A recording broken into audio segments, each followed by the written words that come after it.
Hello friends, you are once again welcome on the online platform of Arun Dalal English Classes YouTube channel.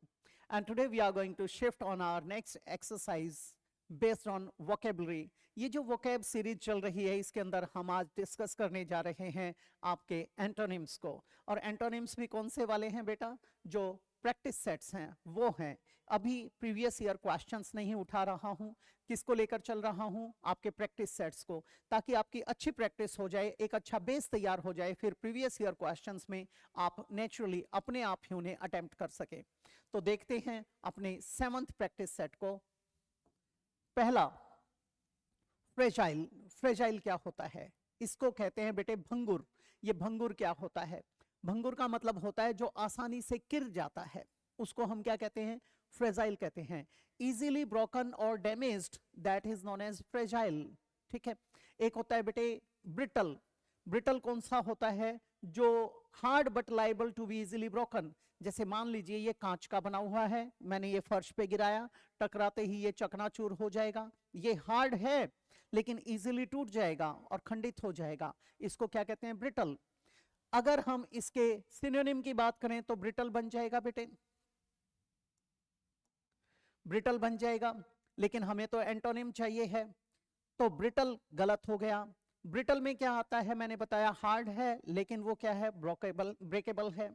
और fragile क्या था बेटे? जो कमजोर है, वीक एंड अनसर्टेन है, इजीली डिस्ट्रॉयड, ठीक है, और spoiled, that is known as fragile. जो डेलिकेट है, नाजुक है, ठीक है, उसके लिए किसका प्रयोग करेंगे? फ्रेजाइल का। नेक्स्ट है बेटे स्टर्डी। स्टर्डी क्या होता है? जो ठाडा, तगड़ा, हट्टा कट्टा होता है, उसके लिए हम किसका प्रयोग करते हैं? वहां पर हम स्टर्डी लगाते हैं। अब यहां देख लेंगे ये आपका किसके लिए आया था? रोबस्ट के लिए, स्ट्रॉन्ग के लिए, नॉट इजीली डैमेज्ड के लिए, नॉट इजीली ब्रोकन के लिए वहां पर क्या यूज करते हैं? स्टर्डी, ठाडा, तगड़ा। और ब्रिटल क्या बताया था? जो हार्ड तो है लेकिन इजीली ब्रोकन है, तो स्टडी एंटोनिम हो सकता है। नेक्स्ट है बेटे डेलिकेट। डेलिकेट कौन सा होता है? जो नाजुक होता है। You can cite the example of the petals of a rose. किसी गुलाब के, रोज के पंखुड़ियों की बात करते हो, वो क्या होती हैं? काफी डेलिकेट होती हैं। तो डेलिकेट फ्रेजाइल में आ जाएगा, इजीली डैमेज्ड और ब्रोकन में आ जाएगा। ये तो गलत हो गया। नेक्स्ट है वीक। वीक क्या था? कमजोर, ठीक है, ये भी गलत हो गया। तो हमारा इसमें क्या आ जाएगा? फ्रेजाइल में स्टर्डी, रोबस्ट, स्ट्रॉन्ग। नेक्स्ट है बेटे अबंडेंट। ये किसके लिए यूज किया जाता है? प्रचुर के लिए। प्रचुर का मतलब है जब कोई चीज बहुतायत में है, वहां पर क्या यूज करते हैं? अबंडेंट, यानी प्लेंटीफुल। ठीक है। प्लेंटीफुल का मतलब क्या है? Existing in large quantities, more than enough, that is sufficient, उसको हम क्या कहते हैं? अबंडेंट। प्रचुरता के लिए यूज करते हैं। पहला क्या आया बेटे? प्लेंटीफुल। प्लेंटीफुल तो इसका सिनोनिम बन गया, जो बहुत बड़ी मात्रा को बता रहा है। अवेलेबल और एग्जिस्टिंग इन लार्ज अमाउंट्स और numbers, that is known as either plentiful और अबंडेंट, यानी a lot of. Scant. Scant का प्रयोग कहां करते हैं? तुच्छ के लिए, न्यून के लिए, कुछ के लिए, वहां क्या लगाते हैं? स्कैंट। स्कैंट का मतलब है हार्डली एनी, यानी ना के बराबर, वहां यूज करते हैं। Not very much, not as much as there should be, that is scant. ये इसका क्या हो सकता है? एंटोनिम हो सकता है। नेक्स्ट है कॉपियस। कॉपियस भी किसके लिए यूज करते हैं? अबंडेंट के लिए। इन लार्ज अमाउंट्स, बड़ी मात्रा के लिए किसका प्रयोग करते हैं? कॉपियस। ये भी गलत हो जाएगा। नेक्स्ट है बेटे एम्पल। एम्पल मतलब plenty of, A lot of, enough, more than enough, that is ample. Ample का उल्टा क्या होता है? म्यग्र। म्यग्र यानी न्यून, तुच्छ, ना के बराबर। तो बेटे यहां पर क्या आ जाएगा? अबंडेंट का एंटोनिम स्कैंट। स्कैंट मतलब हार्डली एनी, हार्डली एनी मतलब म्यग्र, ये बन जाएंगे। नेक्स्ट है बेटे आपका एंशिएंट। एंशिएंट का प्रयोग किसके लिए करते हो? प्राचीन के लिए। इसका एंटोनिम क्या होता है? मॉडर्न। मॉडर्न कौन सा होता है? जो आधुनिक होता है। ठीक है। पहली बात तो एंशिएंट कौन सी चीजें होती हैं जो अति प्राचीन है, उनके लिए यूज करते हैं। Belonging to a period of history that is thousands of years in the past, that is known as ancient. Old में क्या है? ओल्ड तो सिंपल कोई चीज पुरानी हो सकती है, उसके लिए हम किसका प्रयोग करते हैं? ओल्ड का, ऑफ अ पर्टिकुलर एज। अब ओल्ड तो इसका क्या हो जाएगा? सिनोनिम बन जाएगा। हिस्टोरिक, हिस्टोरिक जो चीजें होती है वो तो एंशिएंट होती है, ये भी किसके लिए आया, प्राचीन के लिए आया, जिनका एक इतिहास बन चुका है उसके लिए आया, ठीक है। Of a period during which history was recorded, उसको क्या कह देते हैं, हिस्टोरिक कहते हैं, ये गलत हो जाएगा। मॉडर्न हो सकता है, इसका सिनोनिम मॉडर्न कौन सा है, जो करंट है, जो लेटेस्ट है, एक तरीके से जो हाल का है, उसके लिए हम किसका प्रयोग करते हैं, उसके लिए हम मॉडर्न का प्रयोग करते हैं। कई बार कंटेम्प्रेरी बोल देते हैं, समकालीन जो है, ठीक है। Of recent times, of the present time, उसको हम क्या कहते हैं, रिसेंट टाइम के लिए, प्रेजेंट टाइम के लिए, कंटेम्प्रेरी के लिए क्या बोल देते हैं, मॉडर्न। एक इन दोनों के बीच का होता है मेडवियल, मेडवियल कौन सा होता है, जो मध्य युगीन होता है उसको कहते हैं, वो गलत हो जाएगा। नेक्स्ट आया आपका एंटीक, एंटीक पीसेस कौन से होते हैं, जो बहुत ही ओल्ड हैं और often they are very much valuable, वे अक्सर क्या होते हैं, वैल्यूएबल भी होते हैं। तो कोई भी ऐसा ऑब्जेक्ट हो सकता है, पीस ऑफ फर्नीचर हो सकता है, पीस ऑफ ज्वेलरी हो सकता है, ये क्या है, पुराना भी है और जिसकी वैल्यू भी बहुत ज्यादा है, उसे हम क्या कहते हैं, एंटीक पीस बोल देते हैं, गलत हो जाएगा। ये तीनों तो इसके सिनोनिम्स के कैटेगरी में आ जाएंगे। हम क्या लिखेंगे, मॉडर्न, मॉडर्न यानी कंटेम्प्रेरी, कंटेम्प्रेरी मतलब ऑफ रिसेंट टाइम्स या ऑफ प्रेजेंट टाइम। नेक्स्ट है बेटे बेनिवोलेंट, बेनिवोलेंट क्या होता है, उपकारी। उपकारी कौन सा होता है, जो फिलैंथ्रोपिक होता है, जो आपका भला चाहता है, जो आपके प्रति दया भाव रखता है, उसको क्या कहते हैं, काइंड है, हेल्पफुल है, जनरस है, मैग्निमस है, उसके लिए क्या यूज करते हैं, बेनिवोलेंट, बेनिवोलेंट, काइंड, काइंड तो हमारा इसका सिनोनिम बन जाएगा, ये तो गलत हो जाएगा। इसका एंटोनिम क्या होता है, इसका एंटोनिम होता है विकेड हो सकता है, मैलिशियस हो सकता है, मेलोवोलेंट हो सकता है, वे क्या होते हैं, वे इसके एंटोनिम्स होते हैं। जनरस, जनरस कौन है, जो उदार भाव रखता है, उदार कौन सा होता है, जो आपकी सहायता करता है, उसके लिए हम किसका प्रयोग करते हैं, जनरस का प्रयोग करते हैं। गिविंग और विलिंग टू गिव फ्रीली और given freely, that is known as generous, ठीक है। उसका उल्टा क्या हो जाएगा, मीन हो जाएगा, ये तो गलत हो गया। मेलोवोलेंट, मेलोवोलेंट का मतलब क्या बताया मैंने अभी अभी, जो विकेड है, दुष्ट है, धूर्त है, मैलिशियस है, मक्कार है, ठीक है, उसके लिए यूज किया जाता है, जो दूसरे लोगों को नुकसान भी पहुंचा सकता है, वहां पर यूज करते हैं मैलिशियस, विकेड, मेलोवोलेंट। ये उपकारी, ये अपकारी एंटोनिम हो सकता है। चैरिटेबल, बेटे चैरिटी क्या होती है, जब आप किसी के लिए कुछ ना कुछ करते हो, connected with charity or charities, when you have a helping attitude or kind attitude to other people, that is known as charitable। तो ये तो हमारा गलत हो जाएगा, क्या आ जाएगा हमारा, मेलोवोलेंट। नेक्स्ट है बेटे ब्रेव, ब्रेव किसके लिए आया, बहादुर के लिए आया। एक होता है बोल्ड, बोल्ड का उल्टा क्या होता है, टिमिड, और होता है ब्रेव, ब्रेव का उल्टा क्या होता है, कावर्ड, कावर्डली। ब्रेव होता है बहादुर, ठीक है, बहादुर क्या है, जो बहुत ही करेजियस है, उसके लिए हम ब्रेव का प्रयोग करते हैं। जो डेयरिंग है, साहसी है, उसके लिए ब्रेव का प्रयोग करते हैं। करेजियस तो इसका क्या बन जाएगा, हमारा सिनोनिम बन जाएगा, ये तो गलत हो जाएगा। करेज, करेजियस, करेजियस का उल्टा क्या बनाया था मैंने, कावर्डली, और ब्रेव का उल्टा क्या बनाया था, टिमिड, बोल्ड, बोल्ड, सॉरी गलत बोल गया मैं, ब्रेव और करेजियस का कावर्डली, बोल्ड का उल्टा क्या होता है, टिमिड, भीरू, कातर, कायर, सबमिसिव किस्म का जो हो जाता है। तो ब्रेव का सिनोनिम क्या बन जाएगा बेटे, करेजियस बन जाएगा, ये तो साहसी वाली सेंस में आया, ये गलत हो जाएगा हमारा। फियरलेस, फियरलेस कौन होता है, जो निडर होता है, ये भी उसी की कैटेगरी का है, ये भी सिनोनिम बन जाएगा, ठीक है। Not afraid in any way, that is fearless, गलत हो गया। ब्रेव, टिमिड आ सकता है क्योंकि बोल्ड भी उसी कैटेगरी का आ गया, तो यहां पर क्या आ जाएगा, टिमिड। टिमिड क्या होता है, मैंने क्या बताया, भीरू, कातर, जो शाई है, नर्वस है, नॉट ब्रेव, ठीक है। एक होता है डरपोक, एक होता है जो थोड़ा सा नर्वस और शाई होता है, दोनों में अंतर है, इसलिए बोल्ड का उल्टा क्या होता है, टिमिड, और ब्रेव का क्या होता है, कावर्डली।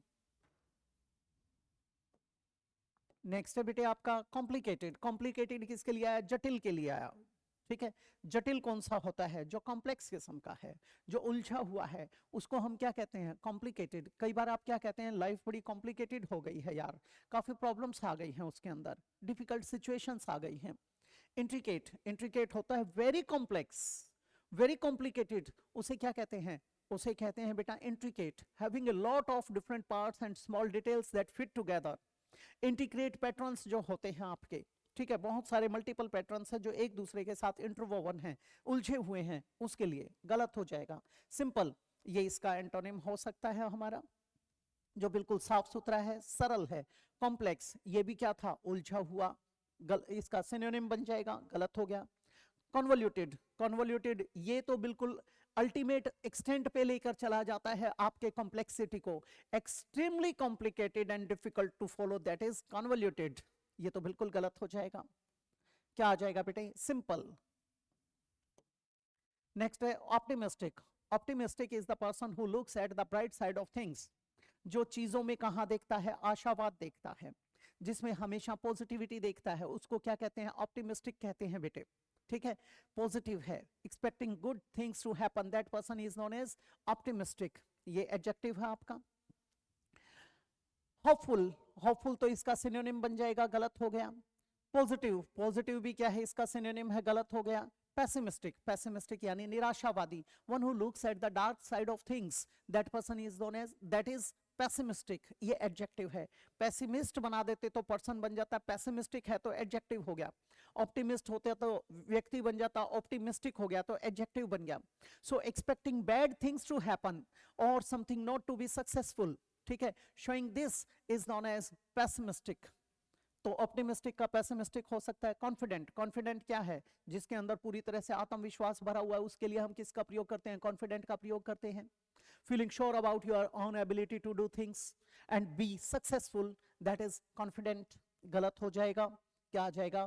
पैसिमिस्टिक। आप जैसे विद्वान लोग अक्सर एक बात कहते हैं, neither be optimistic nor pessimistic, be realistic. ना आशावादी बने ना निराशावादी बने, क्या बने? यथार्थवादी बने, यथार्थवादी जो पूरी तरह से प्रैक्टिकल हैं। नेक्स्ट बेटे कॉशियस। कॉशियस का उल्टा होता है इनकॉशियस। कॉशियस किसके लिए होता है? सावधान के लिए होता है, सचेत के लिए होता है, वॉचफुल के लिए होता है, विजिलेंट के लिए होता है। अब केयरफुल, केयरफुल तो इसका सिनोनिम बन जाएगा, गलत हो गया। रैश, रैश क्या बन गया? रैश जो सावधान नहीं है, कैसे चला रहा है? बेढंगे तरीके से, उसके लिए हम किसका प्रयोग करते हैं? रैश का प्रयोग करते हैं।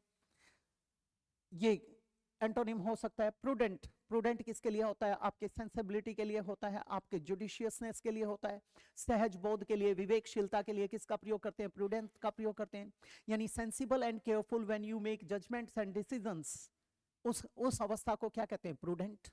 Avoiding unnecessary risks, that is prudent. ये तो गलत हो जाएगा हमारा। वेरी, इसे समझ लीजिए, ये अब की बार हमारे पास कम आया है।